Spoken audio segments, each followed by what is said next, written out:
Welcome to SmokeHouseStudios.net. The in-studio broadcast feed is now live.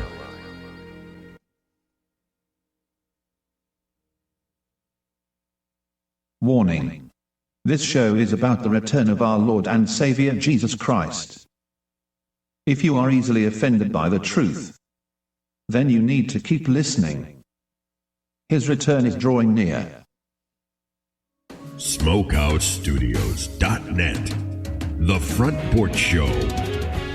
A unique blend of current events and what they might mean. Humbly seen through the eyes of God's Word, the Bible, in an old-school front porch discussion with occasional guests, your input, and a guiding hand through Christ.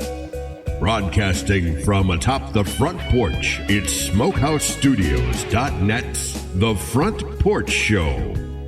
Now, carefully blending more smoke goodness in each and every soundbite, your host, Smokehouse. Well, hello, good evening, good afternoon, good morning, friends, wherever you may be across the globe, across the United States. Old Smokehouse with you here. SmokeHouseStudios.net Front Porch Show out here on this Saturday night, January the 30th, 2021. And, if I had to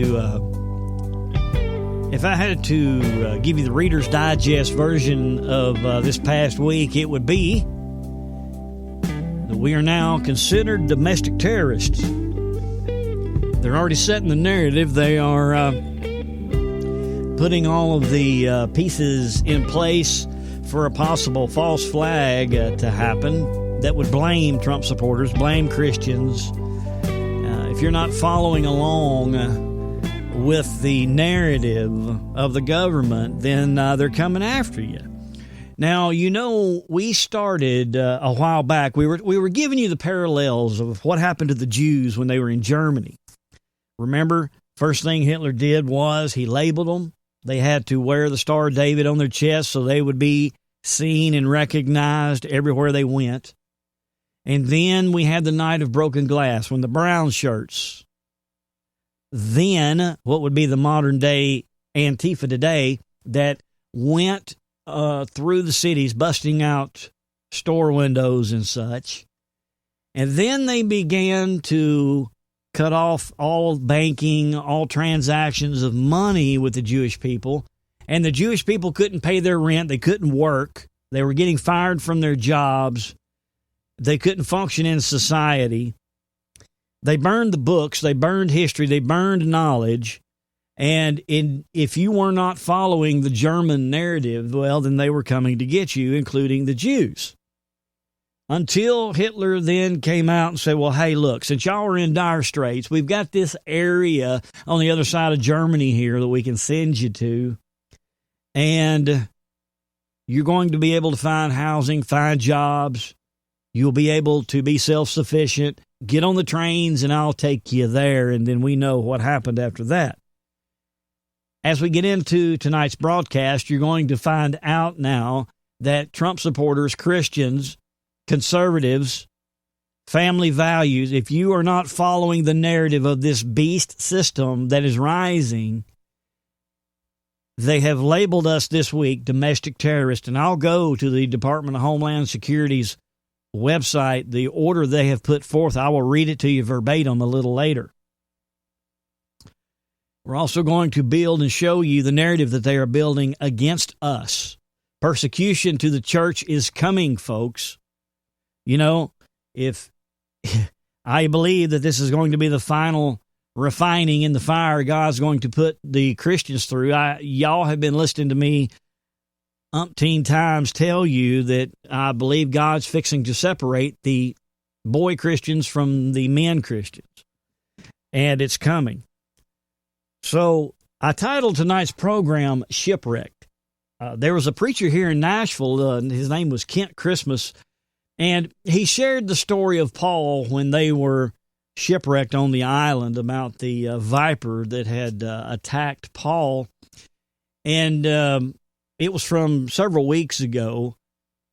But that story, it sticks in my mind. And so that's what I would like to open up with, because it's really going to set the stage not only of where we are now with this latest order that has been put out, but there is a message within this that we need to retain, that we can use as a tool going forward so that we as Christians can know how to act and what to do, the calling that God has put us through. So Paul, he was on a ship with other shipmates, and they were on their way to Sicily, down in Italy. And they ran their boat upon a sandbar. And when they ran their boat upon a sandbar, they got stuck, and they couldn't get loose. And the crashing waves of the water that they were on began to start tearing their boat all to pieces. Their boat was just demolished.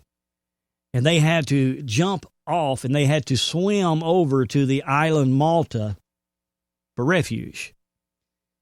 And so this is where we're going to pick up here. This is only 7 verses, but the power that is within this is absolutely phenomenal. And it's Acts 28, and we're going to take it. Let me just read it through, and then we're going to come back and just take it verse by verse. So they have ran their ship up on shore, up on the sandbar, and it's torn to pieces, and they have now jumped off the ship, and they have swam over to this island. And it says, and when they were escaped, then they knew that the island was called Malta. And the barbarous people showed us no little kindness, for they kindled a fire, and they received us every one because of the present rain and because of the cold. And when Paul had gathered a bundle of sticks and laid them on the fire, there came a viper out of the heat and fastened onto Paul's hand. And when the barbarians saw the venomous beast hang on his hand, they said among themselves, no doubt that this man is a murderer, whom though he hath escaped the sea, yet vengeance suffereth not to live. And Paul, he shook off the beast into the fire and felt no harm. Howbeit they looked when he should have swollen or fallen down dead suddenly. But after they had looked a great while and they saw no harm come to him, they changed their minds and said that he was a god, small g. So here we have an escape. They are thrashed about on these waters, and their boat's torn to pieces. They jump off, and they swim to shore. And the barbarous people, verse 2, the barbarous showed us no little kindness, for they kindled a fire, and they received us, every one, because of the present rain and because of the present cold. So, let's first take a look at Malta here. And Malta means refuge. That's all it means, simple, refuge. And it actually lives up to the name, because Paul and his shipwrecked victims, that's what they found themselves was refuge. They find themselves about 500 miles west of Crete, where they had last put out to sea, and they were less than 60 miles away from Sicily, which is it's just off the southwest corner of the Italian mainland. So it's interesting here that the Bible calls these people barbarous, when actually the term barbarous back in Paul's day, it wasn't necessarily a negative connotation like it would be today. It simply means back then, in Paul's time, it just indicates anyone who did not speak Greek at that time. And so it's evident when Luke describes this of the Maltese people that they are far from barbaric, because they extended kindness toward the sailors, and they built a fire on the shore to get them dry. So right now, and we're going to get into the latest of what's going on with Trump and all of the military activity and the things that are building. We're going to get into all that. But first, what I want to look at is we have been shipwrecked. You know, the patriot movement, Christians, family values, everything godly has been shipwrecked. It was shipwrecked at the election. And then from the election day on through all of this carnage that we have had to endure up until inauguration, these waves have been beating our boat to pieces. And on the inauguration day, we have now jumped ship and we have now swam to this island for refuge. And then now what we have is we have programs like this, other people with shows, even though a lot of the churches are still closed or gradually opening up. We have people that are out there trying to give refuge on programs like this. They're trying to help build you a fire to keep you warm, to dry you off so that you can step back and just kind of take a breath and understand where we are today. So, in this process, Paul then begins to go and gather this bundle of wood. And as he brings the wood back, he is unaware that there is a viper that is kindled inside this bundle of wood. And the viper stayed hidden. And it wasn't until Paul puts this bundle of wood close to the flame, close to the heat of the fire that had been built. The viper felt the heat. And when the viper felt the heat, that's when the viper exposed himself. And what did the viper do? Latched on to Paul's hand and bit him and began to wrap around his arm. So, we have Inauguration Day. Actually, we had the electoral vote, okay? Now, I want to totally scrub this stupid Capitol breach that they are pushing as a insurrection and that, you know, we're all terrorists and we're terrible. I want to scratch all of that. There had to be at least 1 million, if not more, people that showed up that day peacefully redressing their grievance with the government to show support for the president that they had voted for and to give Congress the gall, to give Congress the support to do what was right in this electoral vote. And it caused the beast system to feel the heat. They felt the heat. We knew that they were kindled within this bundle, but it was when millions of people showed up in support that bundle was put near the flame and they felt the heat and the viper exposed itself. And it has now latched on to our hand.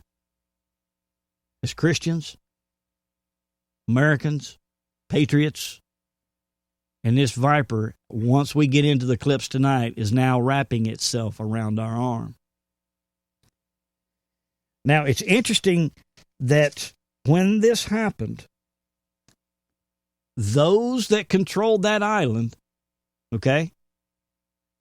So those who, the beast system that controls this ungodly world, okay, when they saw the viper strike, they said that he must, and when the barbarians saw the venomous beast hang on his hand, they said amongst themselves, no doubt this man is a murderer, whom, though he hath escaped the sea, yet vengeance suffer him not to live.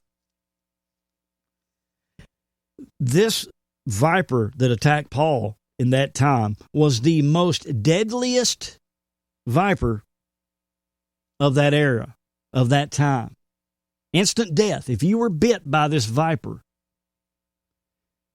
you were sure to die. And so when the locals saw this, you know, they saw him escape this shipwreck. only to get to the island and then get bit by this viper. So they had to think, well, my goodness, this guy must be bad. What is happening now that the viper of this world has now latched on to the Christian conservative movement? We're being labeled as bad. Surely we are going to die. But what did Paul do? When this happened, he shook off the beast into the fire and felt no harm. Now, the word beast here, excuse me, the word beast here simply represents wickedness, the wickedness of man. So he shook this wicked beast, this snake, he shook it off into the fire and he felt no harm. So he is bit, and this is where we are now. We have just been bit by this venomous viper of today's world. Its fangs has latched itself into our arteries, into our veins. And right now, once you hear the clips that we have got of our government coming against us, the venom is being forced through our veins right now for us to die. And this is where we find ourselves at now. And we need to know what we need to do to go forward. What has God promised us? God has promised us that in Psalms 91, that if we hide ourselves under the shadow of the wing of the Almighty, we are going to be protected. We're going to watch 1,000 fall by one side, 10,000 fall by the other side, but no plague will come nigh thy dwelling if we seek refuge in the Lord, if we repent, if we give our lives back to Jesus Christ, if we submit solely to Him, if we put away all the gods of this world and look only and serve God. He is going to protect us through this. Well, see, God had told Paul that he was going to go all throughout these areas prophesying and starting churches. He was on his way to Sicily on a promise from God. This is what I have anointed you for. This is what you are going to do for me, and you will complete it because I have told you that you will. This is a promise that I give to you. So Paul knew on that island when he got bit by that snake, even though it was the most poisonous viper of that time, even though he knew it would be sure death, he simply just shook the beast off his arm into the flame and knew there was no harm done to him. He knew this because his faith in God, his faith in God's promise to him of the duty and the job that God had laid out for Paul. Paul knew that this viper was going to have no bearing on his future. He merely just shook it off and he threw it into the fire. And those of the world, those on that island were absolutely amazed that no harm came to Paul. So what do we do now? We have this viper of today, of this world, latched on, again, pumping its poisonous venom into our veins. And instead of trying to shake off this beast, we're worried about it killing us. We're worrying about it rotting off our arm. And the people of the island today here, folks, in this world, those that inhabit this world are looking at that as, well, where is their God? They must not have any faith. They're worried about this venom. They're worried about this evil that's coming against them.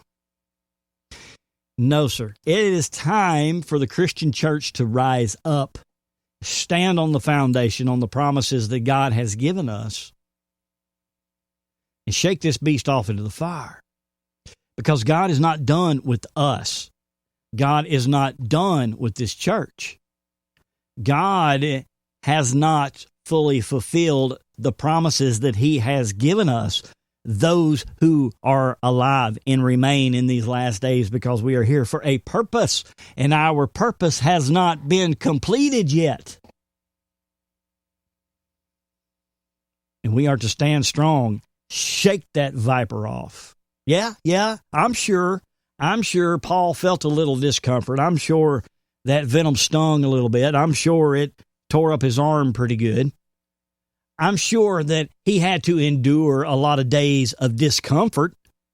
It may have made him a little sick for all we know, but he had to endure it. But he knew he would not die because God had promised him of future events that he had to fulfill.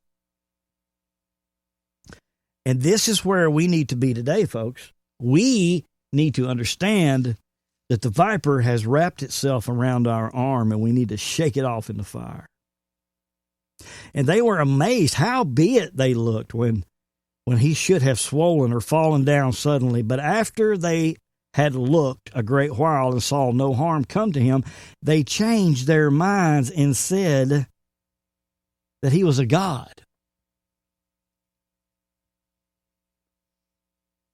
You know why the beast right now is afraid of us? You know why they've put us on the terrorist list? Because they know the power of God. And the problem we're having today is the enemy understands the power of God, and if we tap into that power and begin to use it, they know they will have no defense against it. But see, we as Christians, we have lost a little faith in that power of God that we have been promised. We need to tap back into it. And then in verse 7 it says, in the same quarters were possessions of the chief man of the island, whose name was Publius, who received us and lodged us 3 days courteously.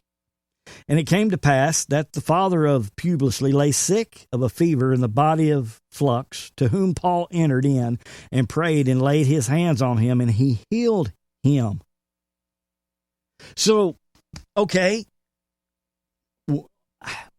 I get the idea. I understand where we are. I understand the viper is wrapped around our arm. But we're stuck on this island. So what are we supposed to be doing while we're on here? Folks, the people in this world are sick. They are spiritually ill. They are looking to a man for an answer. They are looking for an administration for an answer. The people of this world are sick. And we have the healing word. And we are to go out now, since we're stranded on this island at present. Take this healing to the world and start healing the sick. So when this was done, others also which had disease in the island came and were healed. Wow. What happened? What happened when Paul shook this evil off and began with the word of God to start healing the sick? People saw a change. People saw things happening for the good, and they were drawn to it. And they came to Paul and these people, wanting to know what this was all about, wanting a piece of all of this. And if we go out into this world and we take this truth, while we are shipwrecked right now, while we are stranded on this demonic island, we have a promise from God. We have a promise of everlasting life, but we have a promise from God and a duty that we are to do while we are here to spread His word, to spread the healing to those who are sick in this world. And it's going to cause other people to come because they are going to see evil prevailing in the coming weeks, folks. It's going to. When you hear these clips, you're going to be like, I had no idea it was this severe. So who also honored us with many honors, and when we departed, they laded us with such things as were necessary. In 3 months we departed in a ship of Alexandria, which had wintered in the isle, whose sign was Castor and Pollux, and landed at Syracuse. We tarried there for 3 days. So Okay, so they were stuck on this island for a few months. 3, as a matter of fact. They were stuck in this pit. They were stuck amongst this shipwrecked inhabitants for 3 months, but were delivered. They were eventually delivered. They were picked up and they moved on. And they finished their journey, that which God had spoken would happen. God provided a means and a way. But when the door closed, when that ship had wrecked and the door had closed, Paul was out there praising God in the hallway because Paul knew God's word was truth, that God was not finished with him. He still had to go to Sicily. He still had to go to Crete. He still had to go to these places. And so the whole time he was there, he did what God had commanded him to do. Just like today, we are shipwrecked on this island right now. The Viper felt the heat when the people rose up. Why did they put the military around the capital? Because they are afraid.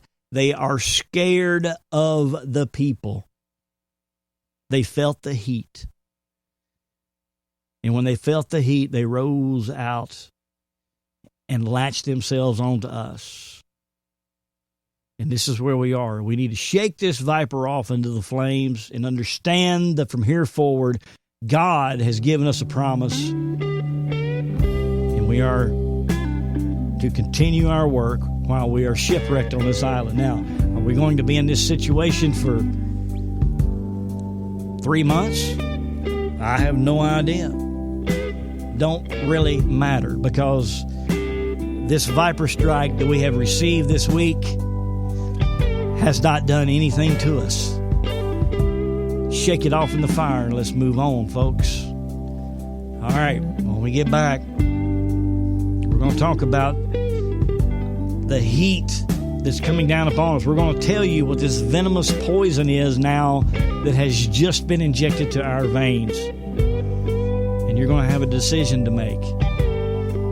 You're going to shake it off in the fire and keep doing the work of God, or are you going to cower to evil? Choice is yours. We'll be right back right after this. Smokehouse. To talk with Smokehouse, dial 712-770-3857. That number once again is 712-770-3857. Then dial the access code 252-380, followed by the pound sign, and you will be placed in the queue. Call in and join the show. SmokehouseStudios.net. God is among us. The door to the ark is slamming shut. You are here because you have seen the imminent destruction of the United States of America as we know it. It began with COVID. It began with fear. We were forced into lockdown. No work, no school, no social interactions. The only form of communication was social media and mainstream media, both of which are compromised. Then the stimulus checks were sent out to quell us, to keep us calm. Then tracking and tracing was implemented. Then riots began. Then the defunding of our law enforcement. Then the systematic destruction of our historical monuments. This is no longer about a virus. This is about control. This is about the destruction of the Constitutional Republic our forefathers fought and died for 244 years ago. They want us to keep the fight on social media, where they control the narrative. They want us in our homes, muzzled with masks, arguing with our friends over what happens next. They want us afraid. They want us to feel helpless. They want us to wait until the fight comes to our homes, our house, so that one at a time they can slowly pick us apart. They want to make an example of us and do it while we're not organized, while we're not in great numbers or in masses. This is not about a virus. This is about division. This is about taking away our freedoms one at a time, slowly, so that by the time we recognize what's happening, it is too late. You are witnessing the destruction of the Republic and the installation of socialism and communism. But you are here because you've seen this all coming. You are here because you have a voice that has not been heard. You are here because you are the lifeblood of this great nation. We are the silent majority. And we are done being silent. For massive change to occur, massive action must be taken. I want you to remember this. It comes straight from our Declaration of Independence. That whenever any form of government becomes destructive of these ends, it is the right of the people to alter or to abolish it. It is their right, it is their duty to throw off such government and to provide new guards for their future security. This fight is in your hands. The success of this mission is in your hands. Nothing like this has ever been done before. And I'll say it again. We are the silent majority. We are limitless. We will succeed. This is our country, and we are taking it back. Patriots, this is your call.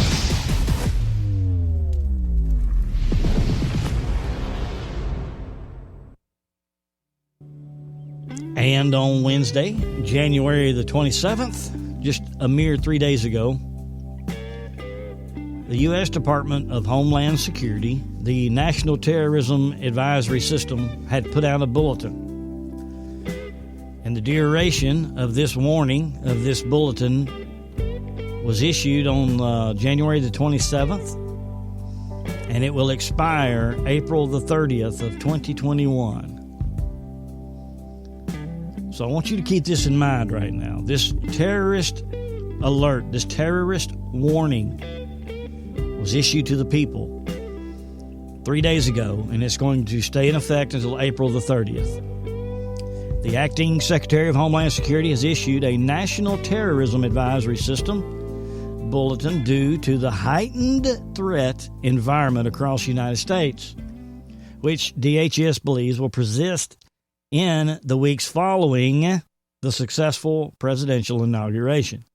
Information suggests that some ideological motivated violent extremists with objections to the exercise of governmental authority and the presidential transition, as well as others' perceived grievances fueled by false narratives, could continue to mobilize to incite or commit violence. Now, let me reread that to you so that you'll understand what it actually said.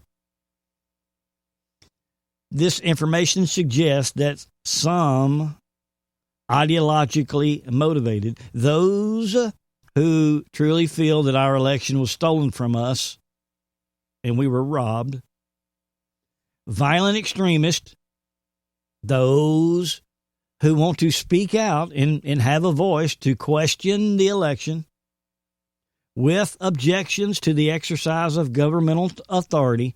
We are not happy with the way the government is working because of this presidential transition, as well as other perceived grievances fueled by false narratives. See,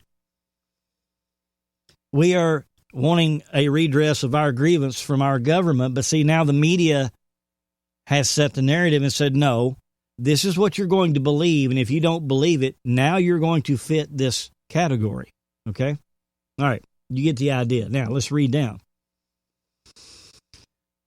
the details of this. This is going to whittle down and identify the groups they're talking about. Throughout 2020, domestic violent extremists targeted individuals with opposing views, engaged in First Amendment protest, nonviolent protest activity, DVEs, which is domestic violent extremist, motivated by a range of issues, including anger over COVID-19 restrictions, the 2020 election results, and police use of force, have plotted an ongoing occasion carried out attacks against government facilities.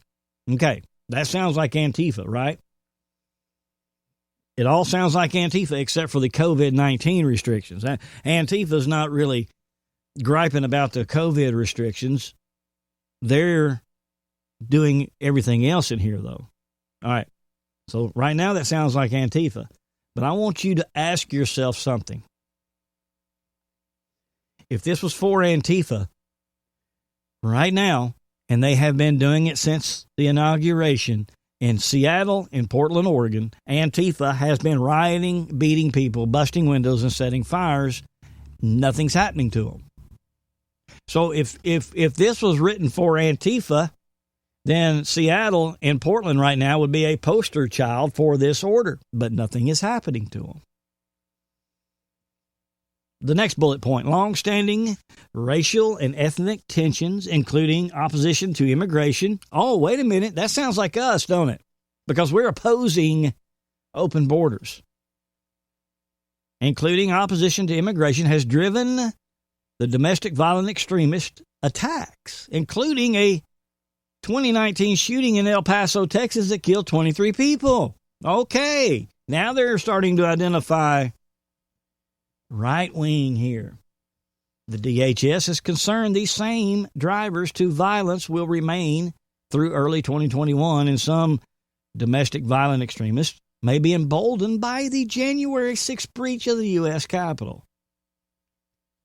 The DHS remains concerned that homegrown violent extremists inspired by foreign terrorist groups who committed 3 attacks targeting government officials in 2020 remain a threat. Threats of violence against critical infrastructure, including the electric, telecommunications, and healthcare sectors, increased in 2020 with violent extremists citing misinformation and conspiracy theories about COVID-19 for their actions. Antifa hasn't said anything about COVID-19. It's only been Trump supporters that are questioning the COVID-19 order. DHS, as well as other federal agencies and law enforcement partners, will continue to take precautions to protect people and infrastructure across the United States. DHS remains committed to preventing violence and threats meant to intimidate specific populations on the basis of their religion, race, ethnicity, identity, and political views. And the last bullet point is the DHS encourages state, local, tribal, and territorial Homeland Security partners to continue prioritizing physical security measures, particularly around government facilities, to protect people and critical infrastructures. So, how can we be prepared? There's 3 bullet points here. Avoid large crowds, including protests. It's safest due to ongoing pandemic conditions anyway. However, if taking part in protests, do so peacefully. Be responsible for your personal safety. Make note of your surroundings. Carry emergency contact as well, blah, blah, blah, blah, blah, blah, and blah, blah, blah. Stay informed. Local, state, federal agencies will provide specific information about emerging threats as additional information is identified. And the public is encouraged to listen to local law enforcement and public safety officials.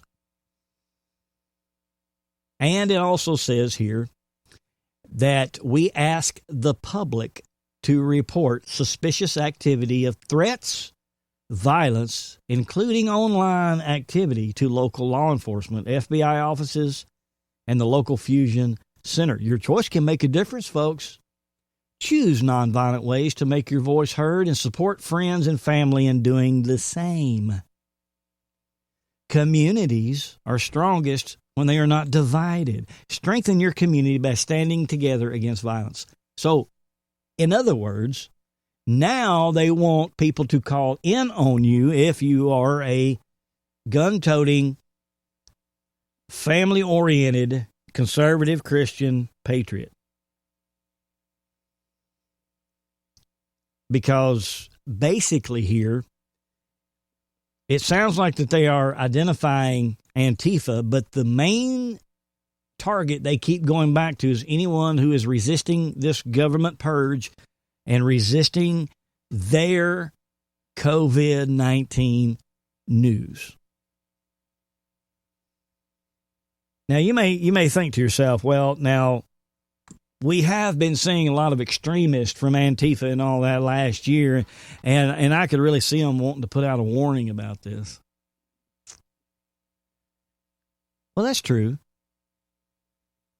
But John Brennan, this week, he was the former CIA head. He was interviewed on mainstream media.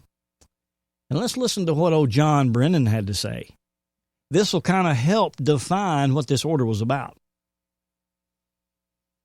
And this threat from domestic violence extremists is much more challenging, I believe, than it was in terms of going after foreign terrorists. The domestic violence extremists are much more pervasive. Their numbers are much larger. When we were going after Al-Qaeda or other types of terrorist groups, cells here in the United States, their numbers were in the single digits of dozens, and was finding needles in a haystack. Here, there are a lot of haystacks with a lot of needles in them. They have the wherewithal. They already have the weapons that, if they so choose to use them, they can, in fact, carry out these deadly attacks. Okay, the little Antifa groups are just mere groups. That's all they are. But listen to the size of these domestic terrorists now that Brennan says that they are after, and they already have the weapons that they need to do what they need to do. We shared on past shows where Ocasio-Cortez said that we need to go into concentration camps because we are all white supremacists. Too bad about you. If you're a conservative, patriot Christian, you're a white supremacist. You need to go into a concentration camp. Well, this week, she gets even wilder. Check this out. There are legitimate white supremacist sympathizers that sit at the heart and at the core of the Republican caucus in the House of Representatives. There's no consequences for racism, no consequences for misogyny, no consequences for insurrection, and no consequences means that they condone it. We are now away from acting out of fealty to their president that they had in the Oval Office. And now we are talking about fealty to white supremacist organizations as a political tool. So they keep pushing the narrative. Now, I'm setting the stage here for you, folks. Understand that when those millions of people showed up in D.C., it spooked them. I mean, I know that we are the silent majority, and we only make ourselves known when it comes to financial things. Like if one organization goes against us, well, then we'll just quit spending our money there, and it does financial damage to this one company. I mean, they know all of that, but it was just when they all saw us show up. Look at what they did. Man, they put fence and razor wire around the Capitol with 65,000 members of the military to protect them. They felt the heat. And the Viper now has come out of the bundle and has latched on to our arm and is now injecting the venom into our veins. Are we seeing it? Is it making sense now? Is it making sense? Tucker Carlson, he has been on top of this, and he's saying the same thing. My colleague Jim Sciutto, he's covered international terrorism for 20 years and says that the parallels to the domestic terror threat are frightening. And he points to, and I quote here, radicalization online, demonization of the enemy to justify violence, draw to a cause greater than themselves, devotion to a cultish leader. That said, are we doing enough to combat this threat? This is the way law enforcement looks at the domestic terror threat now, as equal or greater than international terrorism. If we compared that to a U.S. politician propagating Islamist terrorist thought, materials, lies, etc. Imagine the reaction. And yet, sadly, there's still a partisan reaction to this, some denying that the threat is real and that the lie behind the threat is dangerous. And so that was a clip from Tucker Carlson where he was sharing CNN and the mainstream media setting the narrative. Getting that out in everybody's mind that we are the bad guys. We're going to be the ones that are going to be dangerous. Now, I am in no way, understand this. We had the right to peacefully protest. We know for a fact, it's been proven, that it was the Antifa members that breached the Capitol that day. Prove it. I mean, they were already in the Capitol doing it when Trump was still speaking. All right. Now, with that being said, just like Hitler when he burned Reichstag, the Capitol in Germany, and then blamed it on the Patriots, then the same play out of the same playbook is what the Democrats have done now with our Capitol breach. All right. Video proof of Trump supporters and patriots trying to stop them from going to the police officers and saying, hey, do something. This is not us. This is Antifa doing this. And the police did nothing. By the way, the second Capitol police officer now has committed suicide that was there that day. Just wanted to throw that little nugget out. So they're building the narrative, okay? Trump supporters have breached the Capitol. Now we're going to put out this Homeland Security warning about terrorist events. Now the mainstream media is out there setting the narrative in everybody's mind. And now we have former intelligence agencies coming out and like really putting the nail in the coffin, which actually tells me that I feel that they are preparing a major false flag, some sort of event to where it would be a 9/11 style of event where then they can blame us. And that's going to be all that they need. And they're going to come after us. They've already silenced us. They've already silenced our speech. We can't communicate on social media now.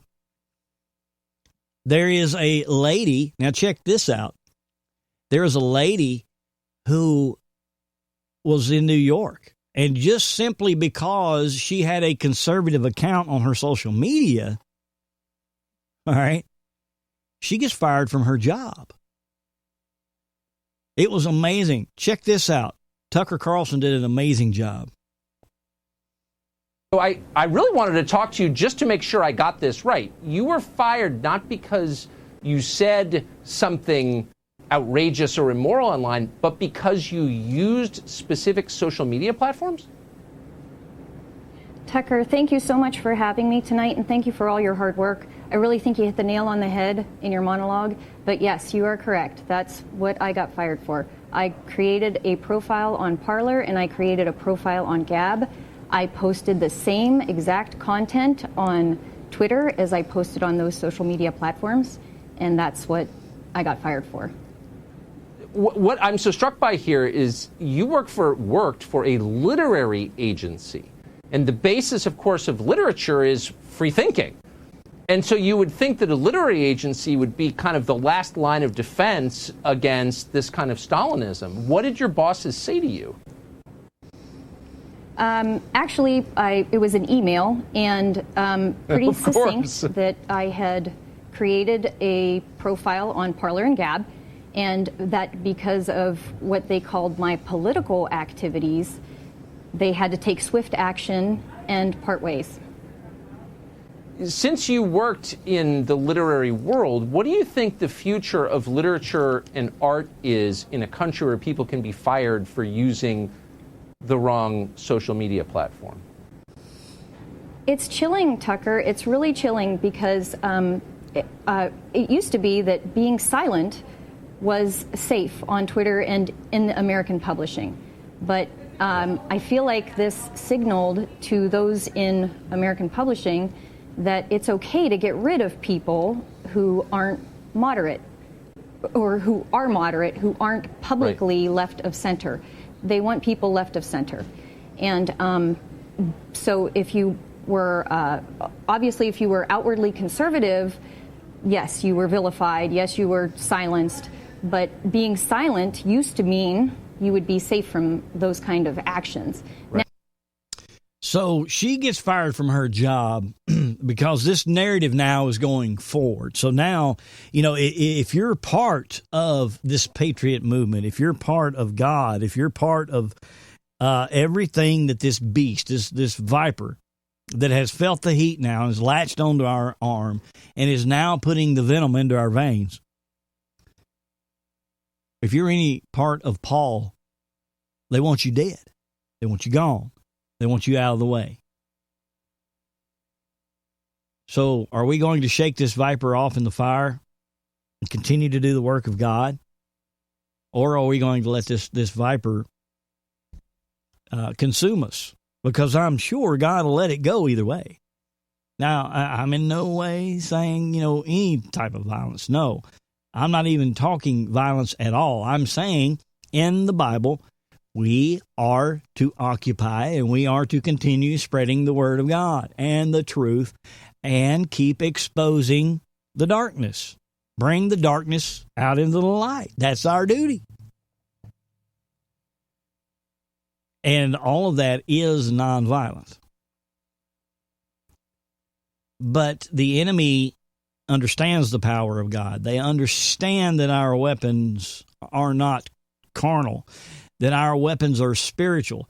And so when we fight with our spiritual weapons that God has provided for us, the word, the sword, they know that they cannot combat that. So what they are trying to do is take us from our spiritual realm and put us on their battlefield in the physical. And they're trying to spark some sort of civil unrest. They're trying to spark some sort of something. And I'm telling you, it's coming to a point because all we have to do is look at history. That if they cannot get it to spark on its own, they are going to create something to spark it themselves. We have seen it over and over again. So now we have a new press secretary for Biden, and we actually had a reporter in there that was grilling the press secretary, wanting to know, since, all these terrorists are out here now, all these patriot Trump supporters are terrorists, what is the Biden administration now going to do now that they have all these rules and this Homeland Security warning about terrorism? Now, what's the Obama administration going to do about Antifa that's up in Seattle and Portland? And listen to the response that she gave. Comment on the ongoing violence in Oregon and Washington State that we've seen in recent days. Well, certainly we had our team on the ground, our national security team, even before 12:01, early in the morning on Inauguration Day, because we wanted to be able to monitor events happening across the country and any unrest that was resulting from the last couple of weeks. I haven't spoken with him specifically about those events, but it is something our national security team, Liz Sherwin-Randall, our Homeland Security Advisor, is closely monitoring, of course. But if we have an additional update, I'm happy to provide it to you. So it's no big deal. It's no big deal what Antifa and BLM are doing in Seattle and Portland. That's no big deal because, see, that's not why we are setting all of this up. We're setting this up for the patriots, the Christians. So, yeah, we know that stuff's going on, but that's not what we are worried about. We have our people on the ground for the other group. So, friends, I know that this sounds a little jolting, if you would, but hey, this is the time that we're in. The beast is rising, folks. The beast, wickedness. The beast, it means wicked men, wicked schemes, wicked things. And it's just all coming to fruition. It's all coming to a head. The viper has now exposed itself when it felt the heat. And it only knows to do what a viper does, and that's to latch on and start injecting their venom. And our duty is to throw that viper in the fire and continue doing God's work. And we can do that because we have been granted a promise from God that we are to continue doing His work, exposing evil, and bringing people to Christ. So it's actually a simple thing here that we are to do. Now, Trump has been declassifying all kinds of things right before he left office, allegedly. I'll say allegedly left office because toward the end of the show, man, I'm going to share some interesting insight with you.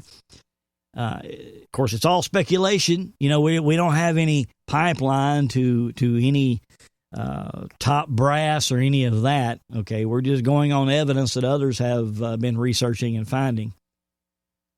But, you know, Trump declassed the Spygate. He declassed the FISA-gate. He has declassed all kinds of things, the scandals that the deep state has been throwing on him. He's been declassifying. He declassified Ghislaine Maxwell's files, all the Jeffrey Epstein stuff that was going on. But interesting, nothing has really been done about that. And now we have a new administration that probably won't do anything about it. But the one thing that they did do, and, you know, we figured that this would happen. First of all, we've got Durham out there. Supposedly, Durham has been the special prosecutor that's going to be bringing the indictments on all these people. And there was an indictment upon Kleinsmith, Kevin Kleinsmith, the attorney, the one that changed all the emails and changed the FISA documents. He was the scapegoat. He was the one that they threw under the bus and said, well, everybody else did what they did because of this one guy. Had this one guy have not done what he had done, then we wouldn't have done what we did. But since this one guy did what he did, all we did was do our job. But we did our job because of his false information. See how that works? So this young attorney that is guilty of treason and falsifying emails, falsifying documents, lying, perjuring, and get this, one of the actual FISA judges that he did this to was the one that was overseeing the hearing on this. So he's guilty. All the evidence was there. The evidence was laid out. He was guilty as sin. And we have already been shown by Trump that our government has failed us. There is a two-tier justice system. If you're in the elite class, you get away with everything. But if you're not, they throw the book at you. Well, the very judge, one of the very judges that this attorney lied to, manipulated, and it was proven, was the one overseeing this case. And listen to his punishment, because his punishment was dished out just a few days ago. The FBI agent at the center of the Russia collusion lie sentenced today with no jail time and no fines, despite altering the document which enabled the FBI to spy on an innocent American citizen for a year. Kevin Kleinsmith sentenced to 12 months probation and 400 hours of community service. No jail time. A slap on the wrist for lying and doctoring an email about Trump advisor Carter Page, so that the FBI could get a FISA warrant to wiretap him. This is the first guilty plea from Special Counsel John Durham's criminal investigation on the origins of the Russia collusion lie. He just got probation. Probation. I mean, high crimes, treason, and he got probation and 400 hours community service. 12 months probation, that's it. That's it. What's going to happen if you're driving down the road, and let's just say you had a little bit of wine at dinner, and you had maybe a half a glass too much, and you get pulled over because you have a tail light out, and they suspect you of drinking, and you blow on the breathalyzer and you're a .081, you're going to get arrested for a DUI immediately. Boom. Right out of the gate, it's going to cost you $10,000. Time your attorney fees are paid, your jail's paid, your car's gotten out of impound. Boom. It's going to cost you $10,000. You're going to lose your license, probably lose your job, simply because you had just a little bit more than the legal amount. Now, I'm not saying it's right to drink and drive. I'm not advocating drinking and driving. I am just saying something that minute as a peon, as a piece of trash to these globalist elites, as a speck of filth to this globalist beast. This is going to happen to you, but someone who commits treason knowingly and purposely gets probation and 400 hours community service. And that's it. No fines, no prison. That's it. Now, I ask myself, I'm thinking, okay, so why would they pull something like this? My opinion would be to further stir the pot, to further fan the flames of this divide. You follow what I'm saying? Because the devil comes to kill, steal, and destroy. The devil knows that a house divided cannot stand with itself. And it's unfortunate the Christians haven't really gathered that, okay? See, we have to unite. We have to come together as one. And it's interesting that I said that because, you know, my stepdaughter, she is fresh out of college, fresh of the indoctrination that the universities has been doing. Now, don't get me wrong. I mean, she's an absolute angel, okay? But we all remember how we were at that age. We thought we knew it all. I mean, she's a good girl, man. You couldn't ask for any better.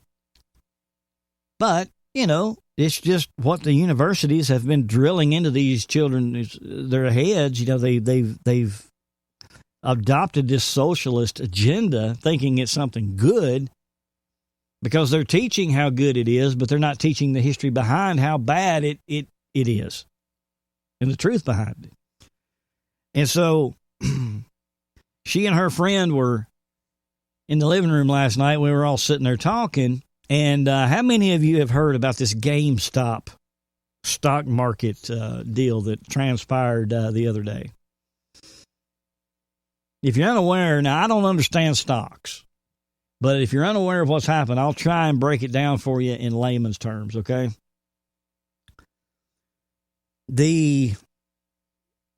Where the massive money is, you know, the whatever you call those people, okay, the investors and all of that. Shareholders and okay. They find a business that's not doing well, okay? And they find a business that knows that it's not going to be doing any better. If anything, it's going to be doing worse. So what they do is they sell all the stock from that company, and then people buy it up, and these stockholders make all this money on selling of the stock. And then when that company stock starts to decline, then from my understanding, the rules are they have to buy back that stock, but they're buying it back for a whole lot cheaper than they sold it. So they're making money, okay? They're making money. And this is the way the stock market has been running ever since there has been a stock market, okay? They have insider trading. They know which companies to look for and to sell the stock, and they know when to buy it back when it's at its lowest because they can still make a profit, and it's rinse, lather, and repeat. They've been doing this and manipulating the stocks, but what they have been doing this whole time is screwing the little guy and these companies. I mean, when they do this with the stock market with these companies, man, it sometimes these companies can't rebound from it, and they lose their company because of it. Okay? But these hedge fund investors don't care because they're making money. And it's a revolving door, man. They have done this since the beginning of time. We have people in Congress that are involved in this. It's been proven. That's what Martha Stewart was involved with that time she went to prison. So it's been happening over and over and over. Well, okay.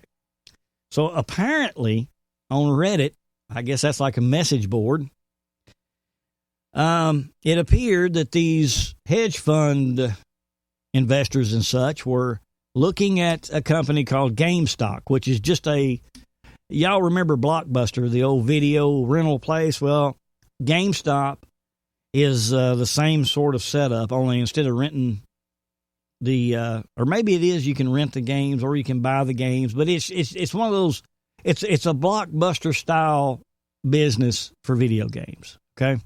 Expensive video games that you can't afford to buy.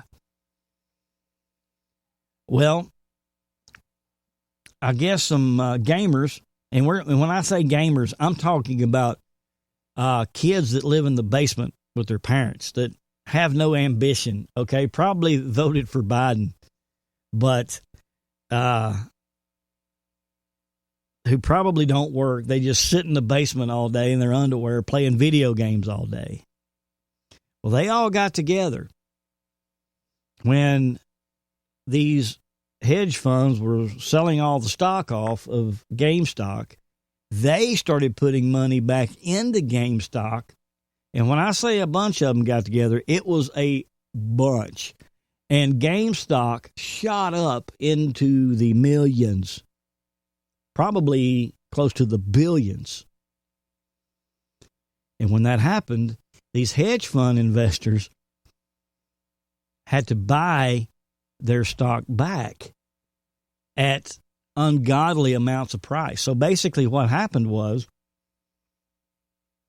these gamers, these nobody gamers, played the system and made millions upon millions upon millions of dollars off of these professional hedge fund investors. And these hedge fund investors has lost everything because all the money has to go back to these basement dwelling video game players, right? I mean, this is almost biblical. I mean, this is God taking the riches from the wicked and giving to his people, right? Well, okay. Immediately now check this out. When the hedge fund people do it to us, the small businesses and the normal people, there is no protection. As a matter of fact, it's not even illegal. But they do it to us all the time. They do it to our businesses, and the government says nothing. It says nothing. But interesting now that the whole table has turned now, and all these hedge fund investors now have lost everything. And these small basement dwellers are the one. Now, I'm talking about people, listen, there are hundreds of these gamers, these basement dwellers, okay, that has made upwards of $10 to $15 million in this stock trade. And they have taken it from these professional hedge fund people, okay? It is absolutely amazing. So we are laughing at the hedge fund that got juked by Reddit. Well, they are all bankrupt now. And they're laughing. Or, are we laughing yet? We are laughing. It's funny. Now that a bunch of MBAs are out of a job, can you laugh knowing that they're explaining to their investors that they were sold out and they were outmaneuvered by a bunch of teenage playing video game players? And immediately these hedge fund investors go running to the government to start putting blocks on all this where they don't lose all their money. Now wait a minute. When it happens the other way, nothing is said. It just happens and, oh, well, sorry about you. But now that it's happened to them, and apparently the app that was doing the trade actually did put a block on it for a short time, if my memory serves me right. So our government officials, when it was screwing us, not a problem. But when the tables were turned and now the little man was making a profit, the government steps in and shuts it all down. You see what I'm saying? The viper has exposed itself.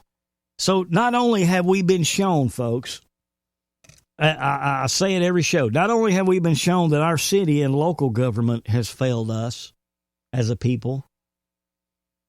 Now, it's supposed to be we the people. They work for us. But we have been so laid back, mundane. We have been so indoctrinated. And we have been allowing them to gain all this power. Now they are controlling us. And so it's been exposed that our state and our local government cares nothing about us.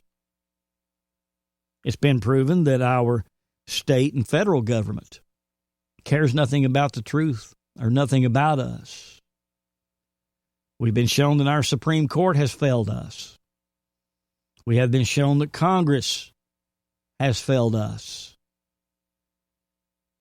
And now we are being censored because big tech now controls speech in this country. Our First Amendment's been taken away. And as soon as they can kick off their false flag, they're coming for the guns, people. You better get ready. You better get ready. If you know anything about the history of Germany and the pattern that we're seeing happen, you better get ready. That's what's coming next. And so they've taken our free speech, our freedom of speech, and they're coming for the guns at some point. They're already deeming all of us terrorists, domestic terrorists now, which is going to fall under Homeland Security. That's going to fall under the Patriot Act. See, when they brought the towers down, they were able to implement the Patriot Act and all this against terrorism, blaming it on a Islamic Muslim group, so that the American people would get behind them and be like, yeah, man, let's put these laws in place. Let's open it up where they can monitor and listen into our phone calls. And what was the excuse when that happened back then? We said, well, I don't have anything to hide. I don't care if they listen to me or not, as long as they're going after the real terrorists, right? Well, that was a purpose. See, the beast was already putting his fangs into us then, because it never was originally designed for Islamic terrorism. It was 100% specifically designed, even back then, to come after we, the people. The ones who are not going to follow the crowd at chow time and follow the beast and the beast system. Why do you think God warned us about the mark of the beast? That if we do not accept this mark to where we can engage into this new beast society by buy, selling, and trading, that we're going to be left out in the cold. Now can you see it building? Now can you see how it's happening? Because now we are the Jews of Germany. Because now they're burning our books. They're pulling down our history, pulling down our statues. They're labeling us homophobics, terrorists, racist, misogynist, just like they did the Jews. They are now denying us work because of whatever affiliation we are with a political party. They're closing down our churches. I mean, what else do you need, folks? All they got to do now is take the guns and boom. We're Jews in Germany all over again. And it's happening right before our very eyes. Right before our very eyes. So the viper has come from the wood, and it has thrown its fangs into our system.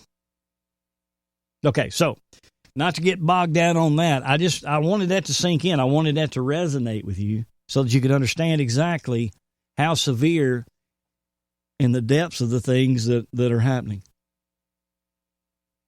Now, Biden has stepped in and has signed upwards to close to 40, if not a little more, executive orders doing nothing for the American people. Closing down the Keystone Pipeline. Our gas is going to shoot up at some point to $5 a gallon again. We're going to be reliant upon foreign oil. Over 100,000 jobs with the stroke of a pen is gone. Now they're coming after other coal-fired plants to shut down for the environment. They're ushering in the Green New Deal, signing us back on to this Paris Climate Accord that's going to basically, it's nothing more than a money laundering scheme where they can just take our money and put it into that and launder the money, and then comes back into their pockets. Now check this out. When the reporters, the actual good reporters, are starting to ask the press secretary about this and what Biden is actually doing and why this is all happening, listen to her response. I'll circle back if there's more I can share with you. But I'll circle back with you if there's more to convey. I'll have to just circle back with you. We can circle back with. I'm happy to circle back with you. I can circle back. I will have to circle back on that one. That's an excellent question. Oh, such an important question. We will circle back with you, and we'll circle back with you. It's an interesting question, but we'll circle back. I'm happy to circle back, but I'll have to circle back with you on it. It's a good question, but we'll circle back with you on this today. We will certainly circle back with you more directly. I hate to disappoint you, but I will have to circle back with you on that as well. So she's going to have to circle back with us. Now, I don't know at what point she's going to be able to circle back and answer all these questions. But it's like you're not going to get an answer. Too bad about you. We have the power now. We have control. Have you heard of H.R. 1? The new bill that Congress is putting out. What they're going to do is they are going to make mail-in voting the norm now. Yes. Now that mail-in voting was so successful over this coronavirus, they're going to make it the norm now, people. So from every election here forward, there are going to be mail-in ballots coming in from all over the place. They are doing away with the idea of voter ID laws. You're not going to have to show an ID to vote. You're not going to have to prove that you're a citizen. In this bill, you're going to be able to vote as many times as you want. You're going to be able to register online. As a matter of fact, it's going to be encouraged that you register online. And you can register online the day of the election if you so choose. And now they're starting to pack the Supreme Court, or at least they're talking about packing the Supreme Court. They have control of the presidency, the House, and the Senate.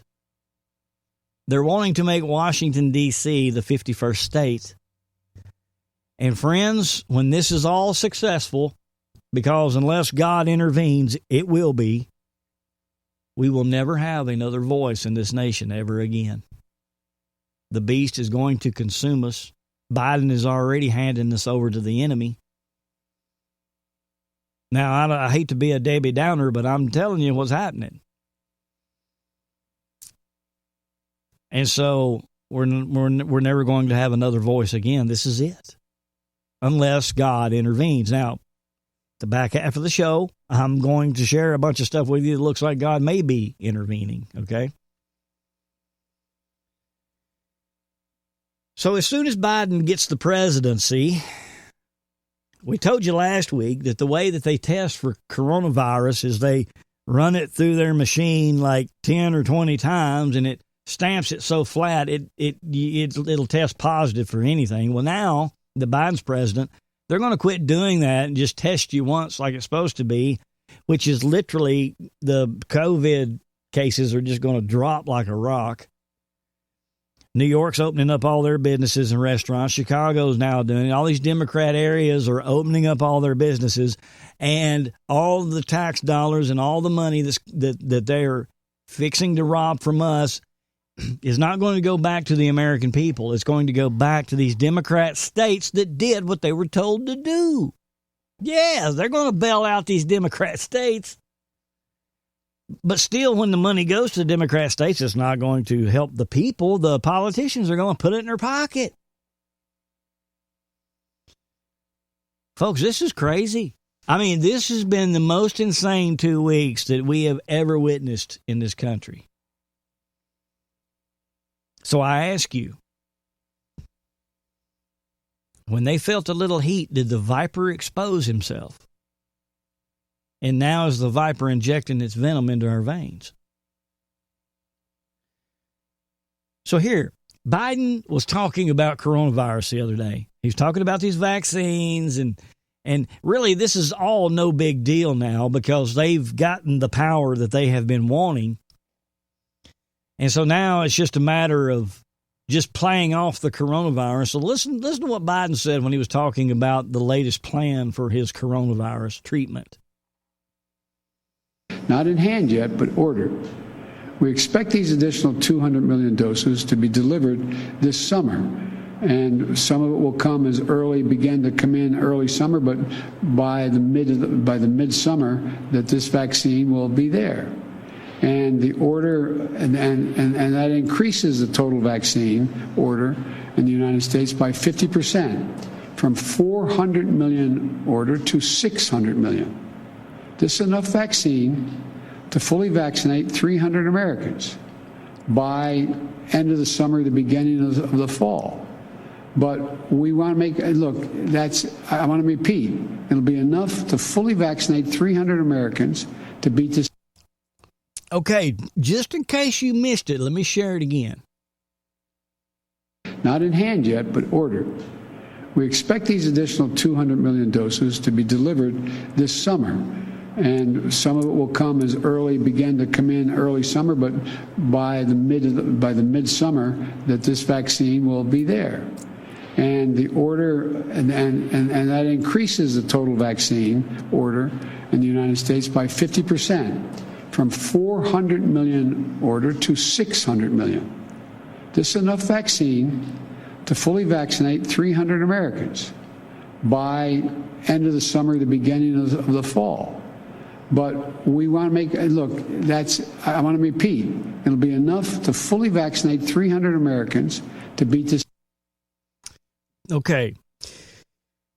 So they've ordered, let me see if I get this right. They've ordered 200 million doses, okay, which is going to be 50%. So by the end of the summer, 50% of 200 million doses, Biden says, is going to be 400 million doses.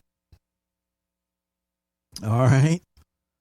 And so with that 400 million doses, with their 50%, then it's going to be 600 million doses. And by midsummer, when they have that 600 million doses, they're going to be able, did you hear how amazing this is going to be? Out of 600 million doses, they're going to be able to vaccinate 300 Americans. And he said, let me repeat, we will be able to vaccinate 300 Americans. Good Lord. How much vaccine are they going to have to pump if they got 400 million doses, but only 300 people are going to get those 400 million doses? What is it, like a gallon of vaccine they're going to dump? Folks, you have to laugh, man. I mean, when the Bible says that the spirit of lawlessness will still be at work until the man of lawlessness is revealed, what part of that did we not understand? Did we think it would be just minute lawlessness, or would it be lawlessness beyond in a biblical realm? Because that's what we're seeing. Lawlessness on a biblical scale here. Oh, and, God put out a warning. Woe to those that call evil good and good evil. Now, you're going to have to sit down for this one. We, who are family-oriented, we want to be left alone so that we can raise our family in patriotism and with God. And we just want to do what is right. We are the domestic terrorists. Okay?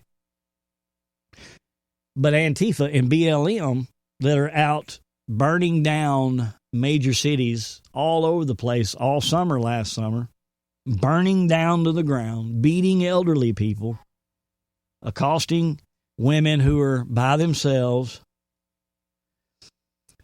This week, BLM and Antifa were nominated for the Nobel Peace Prize. I pause for effect. We are now domestic terrorists, and Antifa and BLM this week was nominated to receive the Nobel Peace Prize. Yeah. Woe to those who call evil good and good evil. Oh, but it gets better. It gets better. It gets better. Did you hear about the gentleman that Joe Biden now wants to put as head of the Department of Justice? The Department of Justice, the department that distributes justice to evildoers. Did you hear about that? Listen to this. Joe Biden appointed someone called Nicholas McQuaid to run the DOJ's criminal division, the all-important criminal division. Turns out that's the same criminal division that's currently investigating Biden's son, Hunter. So who is this Nicholas McQuaid exactly? Well, this show can tell you that he is a former business partner of Hunter Biden's new criminal defense attorney, a man called Christopher Clark. Hunter Biden apparently hired Clark in December to help him with the federal investigation into his business dealings, the criminal investigation that DOJ is conducting. Both McQuaid and Clark were law partners together at Latham & Watkins. They worked on the same cases right up until McQuaid took the job at the Department of Justice. On January 21st of this year, the same day Nicholas McQuaid was featured in a Justice Department press release, Latham & Watkins filed a motion in court to withdraw McQuaid as an attorney he was working on with Christopher Clark. So that means Joe Biden put as the head of the criminal division the partner of the guy his son had hired to defend him against the criminal division. Whoa. We reached out to the Justice Department for comment on this. They refused to say whether McQuaid would recuse himself from matters involving Hunter Biden and his former partner who is representing Hunter Biden. And the venom still flows through the veins. What's next? And I say this jokingly, okay? I say this jokingly, but don't be surprised if we actually have to report on it next week. What's Biden going to do? Put Hunter in charge, the head? Is he going to make Hunter Biden the head of the DEA? It would only make sense that he does. Oh, folks. Oh, man. I am not trying to, again, be a Debbie Downer, but, folks, this is where we are. This is where we are. Now, we know the UN and all of that, the globalist beast is rising, is wanting to usher in their global reset, their one world order, okay? Now, we have reported to you about all of these countries like the Netherlands and Germany and even Russia. All of their governments are collapsing. They're getting rid of the government that they have installed. And they're doing so, we're being told from our group, because of Trump has, throughout his presidency, he has exposed all of the evil. And now that he's declassified all this information, that they're all going down, this is what we're being told from our side, that this is why this is happening. But it appears that all of these nations, and this is what old Biden, I'll call him old Biden because he's just carrying on Obama's rule, but it appears that old Biden is bringing down the United States, bringing down our economy, bringing down our jobs, doing his part to bring down the government for a global reset of the world so that America can fall in line. Because as long as America is vibrant, then America is basically blocking the path for this globalist agenda. And this is straight from the head telling you what's happening. We are coming out, thanks also to the leadership of China in terms of fighting the pandemic, in terms of reinvigorating its economy. We have now a window of opportunity to create this global reset which we all need.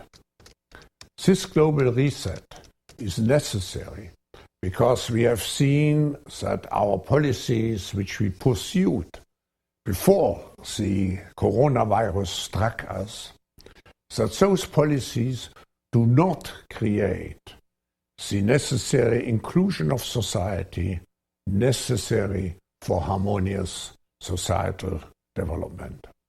And they do not create the sustainability of what we are doing. Just think of the global warming, how fast it is developing in the opposite, into the negative direction. So we have a great opportunity at this moment, like we had after World War II, to have in some way a new beginning in our global cooperation, in globalization, in managing our global affairs. I hope that we will not miss this opportunity. So, folks, it's here. It's among us, and it's happening. Now, it's interesting how this is going to play out because Joe Biden is on the fast track to literally just yank the rug out from under us. I mean, in 2 weeks, look at what the destruction that he has been able to achieve to this nation. Now, I want to lay this on the table here. All right, in order to do this, you have to have a facade. You have to have a man behind the curtain, like on The Wizard of Oz, okay?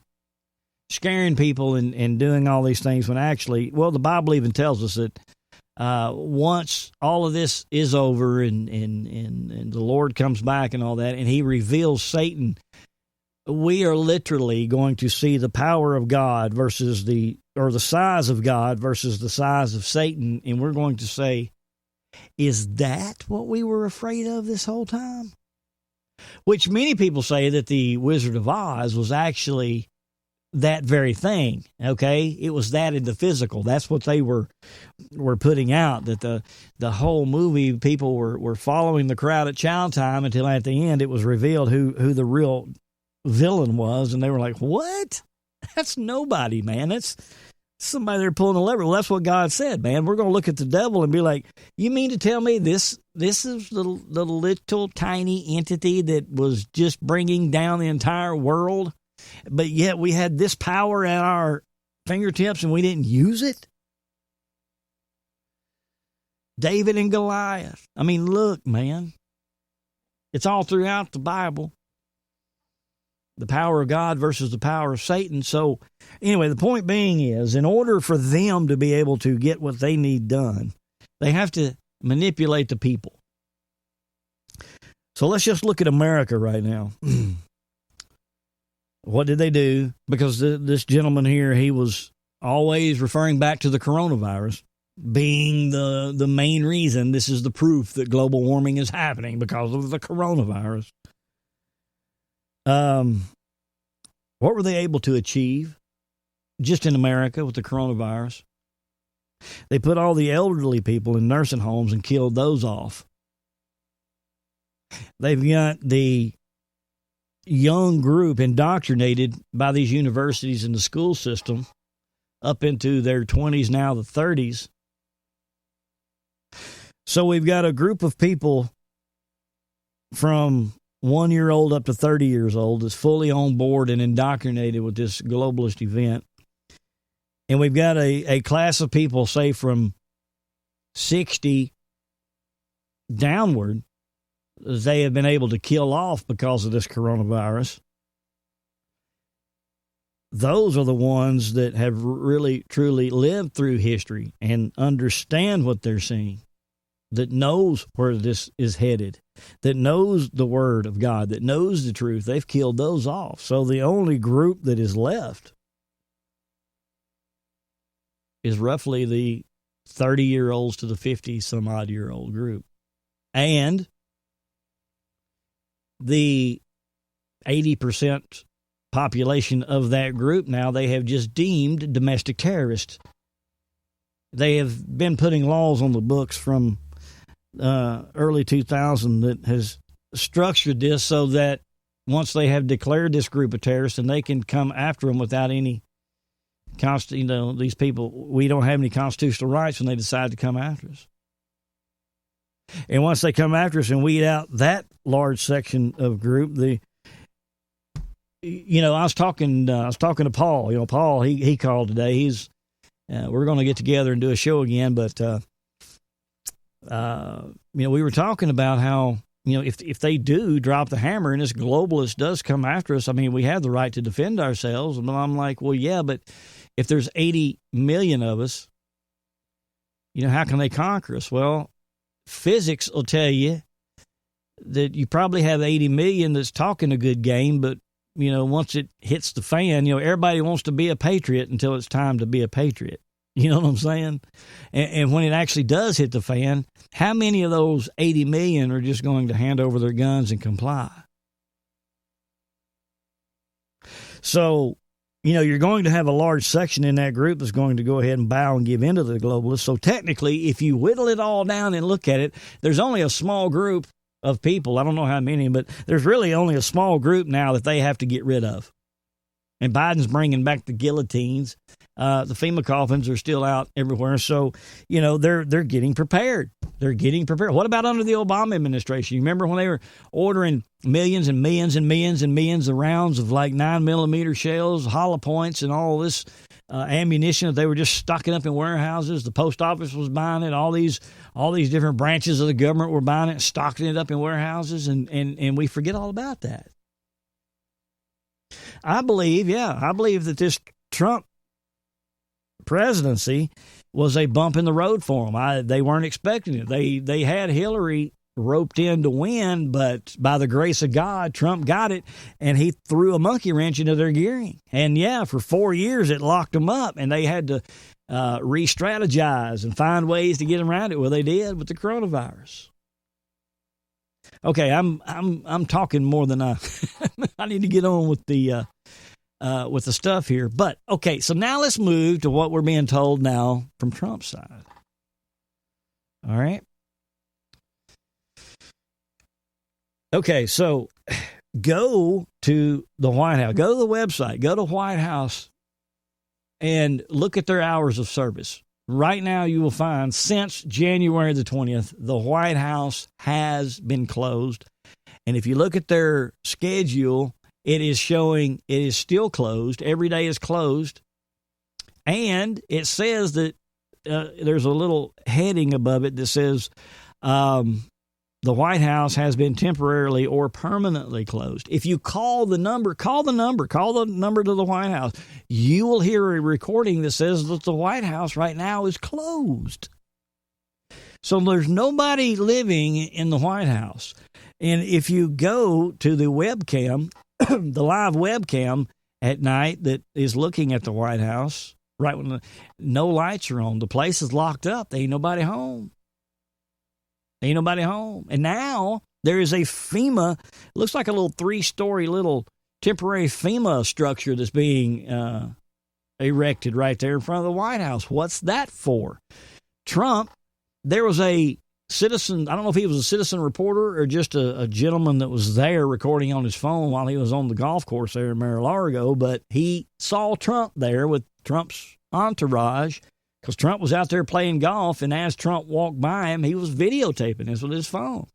He said, "Mr. President, I want to thank you for what you have, done for your time in office." And Trump looked at him and smiled, and he said, "We ain't done yet." So nobody's living at the White House right now. And to the best of my knowledge, Joe Biden has not taken the first ride yet on Air Force One or the Marine One helicopter. Kamala Harris has not taken a ride yet on Air Force Two. We shared last week where it appears that Biden is on a Oval Office movie set, because you can see a parking lot right behind the Oval Office through the windows with cars parked in it. The executive orders that he's signing, and yes, they are showing up on the Federal Registry. But when he's sitting there on TV he's signing blank pieces of paper. So there you go, Pat. Yeah, good question. Why is nobody asking who is running the country? We played last week where the National Guard says that the very day of the inauguration, George Stephanopoulos asked the head of the National Guard, "Are you ready? Do you have everything in place for the inauguration?" And he answered George and said, "Yes, we are making a smooth transition into military power." And so call them conspiracy theories or what you want to call them, but the word is out there that Trump has got this. He has handed power over to the military, and the military are out there making arrests, and that it's going to take a series of weeks. General Flynn put up on a post last week a quote from George Washington when basically the troops had just run out of money. There was no more money to pay our colonial military, and people were like, well, we've lost this game, so we're going to go home. And Washington came out and made a speech to the troops, and in it he made the statement, just give me 30 more days and you can have your country back. Even though we don't have the money to pay you, even though we can't we can't do anything for you, if you will just commit 30 more days, we will win this battle. Well, General Flynn the other day posted that quote up on Twitter. It said, just give us 30 more days, which I think it was the 22nd, 23rd, somewhere around in there. So, 30 days from there, it'll put us toward the end of February. So, is this really happening? There's evidence showing that it could be. I mean, I know that a lot of states are calling their National Guard back since Biden used them as a prop. And then he questioned their loyalty, okay? Put them in a parking garage. I know a lot of states called their National Guard back home, but there's still going to be, I think, 6,000 to 8,000 National Guard still there at the White House for probably up until March. They're even saying April now. So is Trump, since he did win the election, did he hand power over to the military? And the military is doing the necessary things because they took an oath to the Constitution to protect us from enemies, foreign and domestic. Or are they allowing Biden to play president to keep a civil unrest at bay while the military does what they need to do? Are they allowing Biden to play president in this movie studio to keep our enemies in other countries at bay? Because, I mean, if we're in turmoil and we don't have a sitting president for real and the military is handling our country, this would be the opportune time for an invading army to come and take us. So what is really going on? We don't know, man. I mean, I could sit here all night and share with you all kind of good news of people reporting this and people heard this from this National Guard, but we don't know. We don't know. But the proof we are seeing with Trump saying we ain't finished yet. The White House being vacant. Nobody's living in it. Biden, he hasn't taken the first ride on any of these government transportation methods. All of these things, it's pointing to something we don't know. But I will share this with you. This was a very interesting phone call that was made with somebody supposedly in the know. Check this out. Okay, so here's what I'm going to do. I'm going to summarize what she said because it's a little muffled, obviously, coming through the phone. Okay, so she was referring to Mogul, okay, and this is what they're saying, folks. They're saying with the, again, he's complimenting her as one of the few patriots, it's only Chinese patriot with the wit and keen observational skills to realize, that's what he's saying about Kirsten, that Mogul is Secret Service code name for POTUS, for Trump, is still, in fact, our POTUS.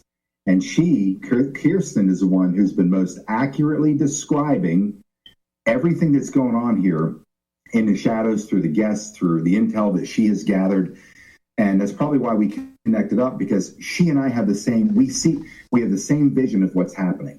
And when Kirsten, you reached out to me, you're like, you're the male version of me. We see the same thing here. Our analysis is the same thing. But what they're telling her is that her perceptive analysis of Chinese politics and foreign relations is absolutely dead on. Now, here's what's interesting. They lifted some of the restrictions on the Taiwan Relations Act, which is a big deal, because the dissolution of this allows the United States government to say they're not recognizing the People's Republic of China. So what's happening here is that, well, let me just go through a couple points here. What they're using, okay, under the United States, what's called Indo-Pacific Command, and I just mentioned yesterday that General Flynn's brother was elevated to the head of the Charles. Yeah, Charles was headed. That's right. He was put at the head of the Pacific Command now under the direction of Trump with the Taiwan's Republic of China military. This is outside of the CCP military. This is a Taiwanese Republic of China military. Here's what they're doing. They've been preparing an occupation force for the mainland China when CCP collapses. Do you know what's happening here? You're talking about Taiwanese Chinese forces, United States military forces going into China when the CCP collapses to occupy the place. Same thing that's going here. We've been worried about Chinese forces, 75,000 in Canada, worried about them launch an invasion on U.S. soil. As we heard, I can't verify that, 250,000 Chinese troops in Mexico for a land invasion of the U.S. And we were told that was disinformation. Here we are with our assets, naval assets, Marines, Navy, Army over there, ready to take down China's CCP and help gain control of the country to turn it over to a new republic. They're creating a new republic in China. And I heard this before, just like we are restoring our republic. So I've been saying this for over 3 years now, almost 4 years. I've been telling people, I've been saying, look, there are 3 people on the world stage that are working together as a trifecta to bring this cabal down. Donald Trump, Vladimir Putin, and President Xi, Chairman Xi, are working together to bring this thing down. This is the first thing that I have seen. And Modi, India's Modi too, which, some people had different opinions of Modi, but you could clearly see when Trump was there, Kirsten, and there were 100,000 people in a stadium, and Modi is embracing Trump, putting his arms around, hugging him in front of all these people. They're going crazy. You can see who the big players on the stage are. And why is India important? And I've said this for a number of years now. India is the potential economic tiger of this planet, more than China. Why? And you may have heard this before, Kirsten, but most people haven't seen it. Okay, so basically, when we did see Trump go over to India, the whole purpose in going over to India was to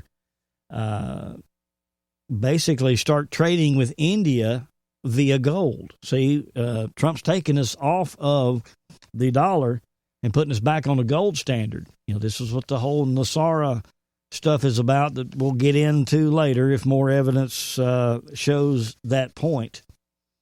But to summarize what he summarized, that lady said, basically, all of the evil entities in all of these governments. That's why we're seeing the Netherlands government collapse. That's why we're seeing Merkel step down from Germany.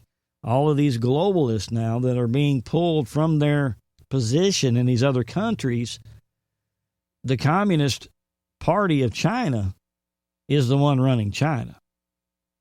And of course, we're thinking that President Xi of China is involved, but the way it is shaping up and looking is that Xi could possibly be legit. And Trump is working with him to rid the China deep state out of China. And so possibly what we could be seeing is this battle of good versus evil, okay? Not necessarily against, Democrats and all that, but this globalist beast battling good. This could be God's, spiritual God versus the devil happening in the heavens right now that is manifesting here in the physical. Now, I'm not at all saying that this is what this is. I wouldn't be a proper watchman if I didn't let you know these things, okay? Now, what we can see happening to us in our country on the surface with Biden and everything that he's doing, yes, we need to prepare. We need to prepare. The viper has injected its venom, folks. We need to toss it into the flames. We need to have that degree of faith right now, because we probably are going to walk into a degree of darkness we've never seen before. God tells us that in the last days, men's hearts are going to fail them for the fear of looking after the things that are coming upon this earth. And the things that are shaping up, folks, we have never seen before. So all of this is plausible. So if Trump is working with Xi of China to get rid of the Communist Party of China, now we can see why they are so intent, why they are so openly, why the viper that's felt the heat has now exposed itself and is now thrusting its fangs into our vein. Makes sense now. Whether or not Trump's still in charge or what's happening, things are happening against the evil. Good and evil we're in a war right now. And we're now feeling the effects of it. And we need to be standing up under the pressures of life today. In Psalms 27, verse 1, it says, "The Lord is my light and my salvation, whom I shall fear. The Lord is the strength of my life, whom shall I be afraid?" Let me do that again since I flubbed it up. The Lord is my light and my salvation, whom I shall fear. The Lord is the strength of my life, of whom shall I be afraid? So, how can we right now live under this tension that we are dealing with? There is so much missing. The first thing that Christ told us in the last days is, be not deceived. Last week we covered the tactic that they used of misinformation in Germany known as Operation Trust, how it somewhat seems to be mimicking this Q movement. All right? And I'm just like everybody, man. When I saw Biden get inaugurated, man, it took the wind out of my sails. But, not to put credit into Q, but now that time has passed, there's a lot of things Q told us that is playing out. So, I'm not trying to give Q credibility. I'm just saying, folks, do not be deceived. And one way that we won't be deceived is to follow God 100%. So how can we live under this tension?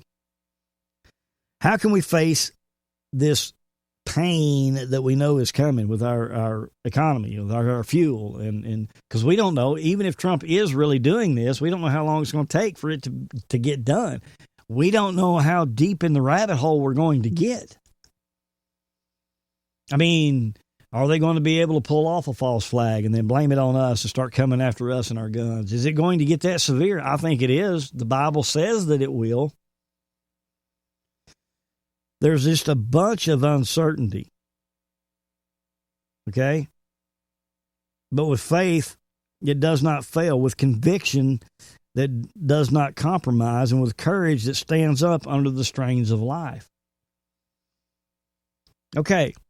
Paul threw that viper into the fire. He didn't even worry about it, man. If anything, it was just a distraction, like I had said earlier. Maybe a little pain, He probably felt the sting of it, but it was just more of an irritation than it was anything. He wasn't worried about death. He knew the promise of God. He threw that snake in the fire, man. And brushed his arm off. And people stood there amazed like, dude, aren't you worried about dying? What's going on here? I'm paraphrasing. I'm sure that's what they said. Man, you just got bit by a deadly viper. You're going to die. And I can see Paul saying, man, I ain't going to die. God told me that he had all of this planned for me, and I hadn't got half of it done yet, so I'm not going to die because of this snake bite. See, that's the way we need to be. Yeah, we got bit on the 20th, and yeah, we're feeling the poison go through our veins right now, folks. Throw that viper in the fire, man. Quit running behind the woodpile while Goliath is out there stomping around on the ground, bragging about how he's going to annihilate us. Get your tail over there to the brook and start gathering your smooth stones, man. This is the God we serve. This is the God we serve. A Christian, and as Christians here, we have a sense of being bound up with a divine goodness and love that's more potent and more lasting than the troubles that are there. I mean, Christians have found God to be a divine reality, a precious companion, and therefore we can face anything that can happen to us in this whole entire universe. And this is the essence of all general religious experiences. And I'm not talking about religion. I'm talking about a relationship with God. See, and don't let me say this wrong. Don't take it the wrong way. But, and we should always, God is the supreme being, and we should treat him with that degree of respect, okay? At all times. But God is our buddy, okay? He also wants us to continually give him that respect, that power, that level of ruling, okay? Always keep that. But God also wants us just to walk up to him and say, look, man, I'm in a bind here, old bud. I need your help.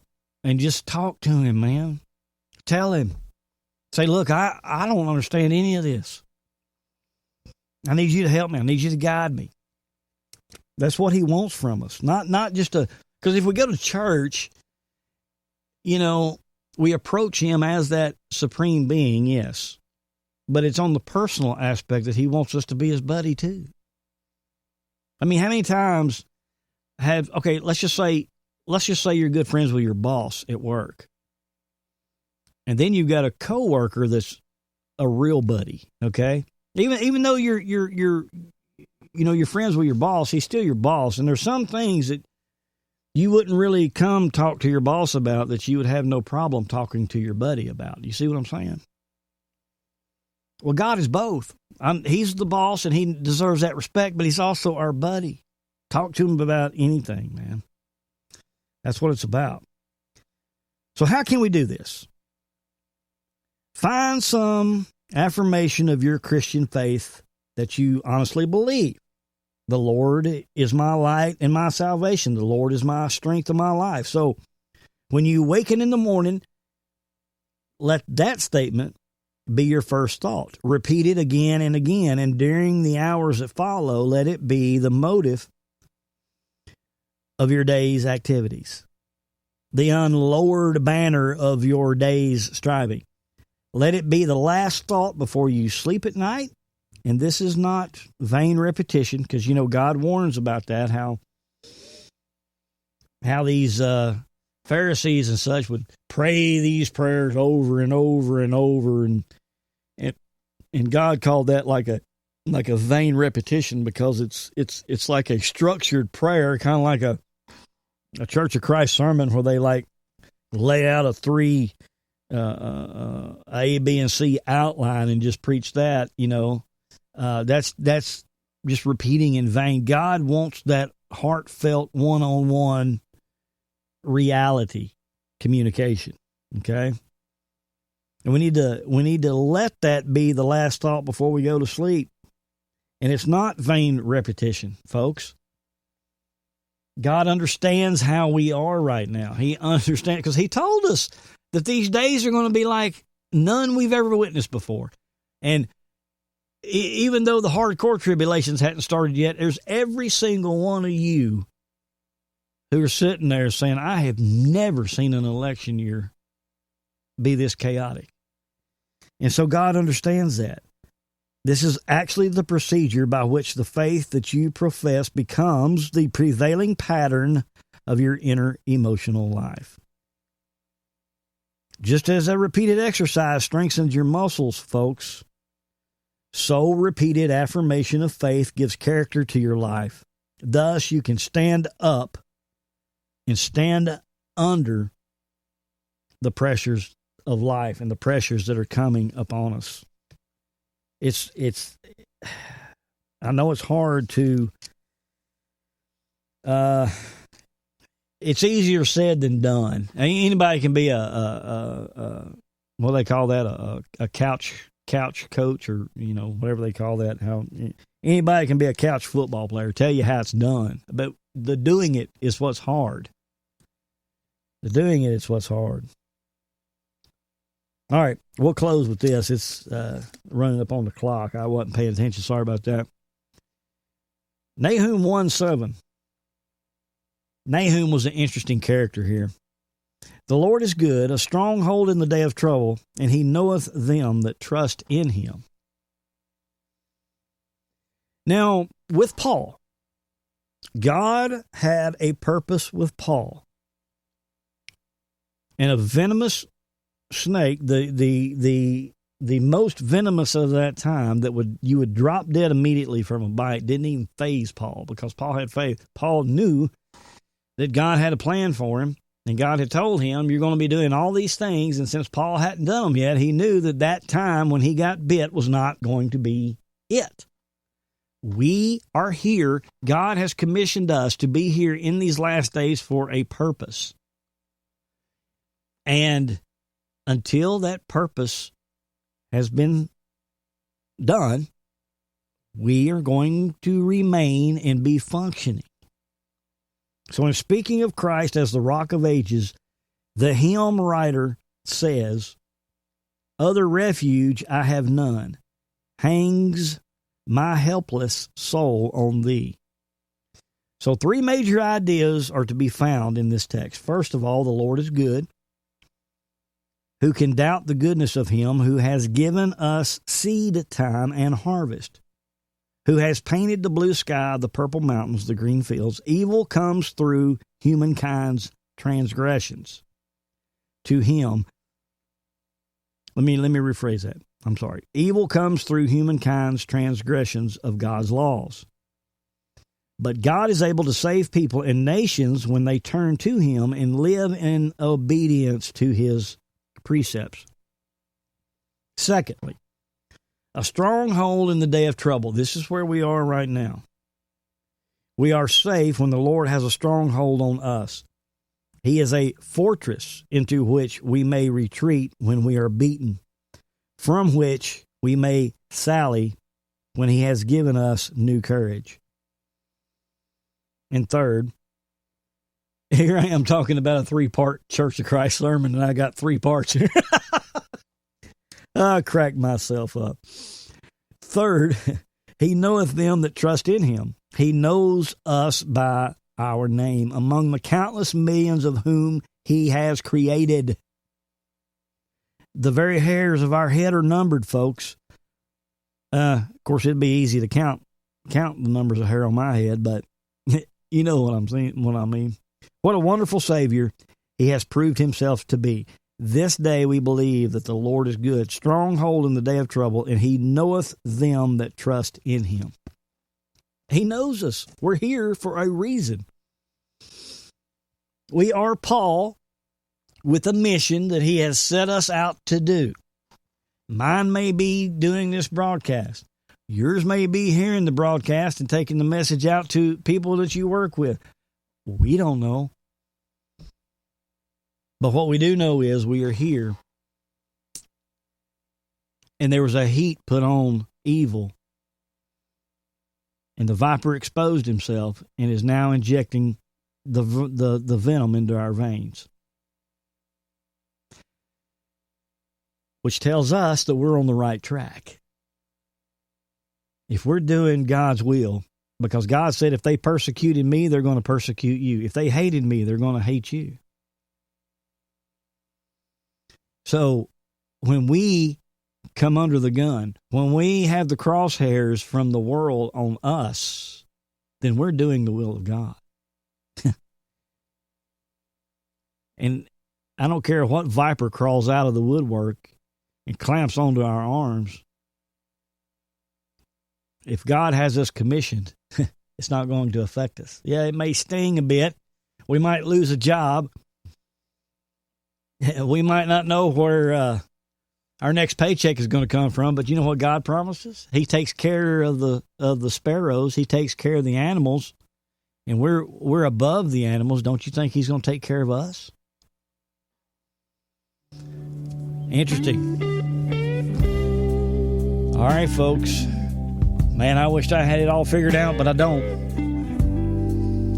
I just handed to you what I do know. Shared with you what's going on behind the scenes, allegedly. So the message is yours. Take it to God. Have Him guide you. Because I'm going to do the same. Because we're going to be hitting some troubled times, some rocky roads, man. There's going to be a lot of potholes in these roads, and we're going to have to know how to bob and weave around them. So thank you for being with us tonight. Hope you enjoyed the program. Lord willing, in this snowstorm that we're getting here in Nashville, Tennessee tonight, we'll be with you next weekend. So until next time, I'm Old Smokehouse. Catch you later. Bye-bye. Smokehouse. To talk with Smokehouse, dial 712-770-3857. That number once again is 712-770-3857. Then dial the access code 252-380, followed by the pound sign, and you will be placed in the queue. Call in and join the show. SmokehouseStudios.net. God is among us. The door to the ark is slamming shut.